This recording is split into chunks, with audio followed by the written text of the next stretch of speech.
সর্ষের তেল একটু দিয়ে দেবো।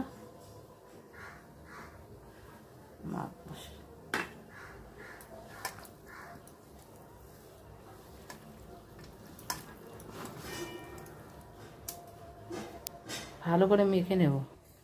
কড়াইতে তেল দিয়ে দিয়েছি, আমি কালি জিরা ফোড়ন দেবো।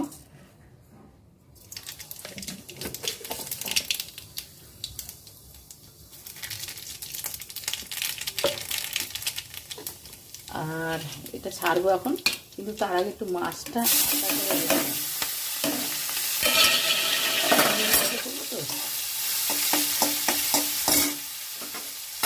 রবিবার এই কচুরলতিটা কালকে কেটে রেখেছিলাম, যেহেতু একটু মাছ দিয়ে করবো বলে কালকে শনিবার আর করিনি, আজকে করবো। আর এদিকে মাংস হবে, মাংসটা ধুয়ে রেডি করে রেখে মশলা দিয়ে মাখিয়ে মাংসটা হবে। এই জন্য কচুরলতিটাই আজকে দেখাচ্ছি, এটা বেশি ভাজি না, হালকা করে নেব। এই তেলে দেবো বলেই আমি কালি জিরা ফোড়নটা আগে দিয়ে দিলাম। এবার আমি কচুরলতিটা ছাড়বো। এবার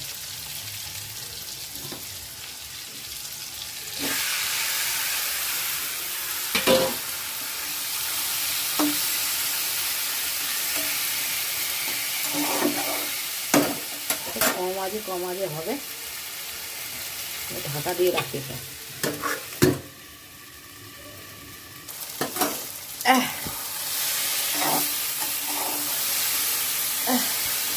ভাজা ভাজা হয়ে গেছে। এবার আমি এটা দিয়ে দেবো, সর্ষে বাটা আর একটু টমেটো দিয়েছি। আচ্ছা,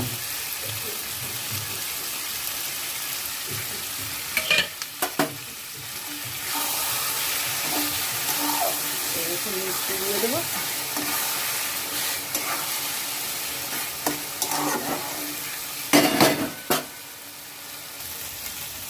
একটু মিষ্টি দিয়ে দেবো। নুন আর দেবো না, এখন নুন আমি আগে দিয়ে দিয়েছি, যেহেতু নুনটা আর লাগবে না।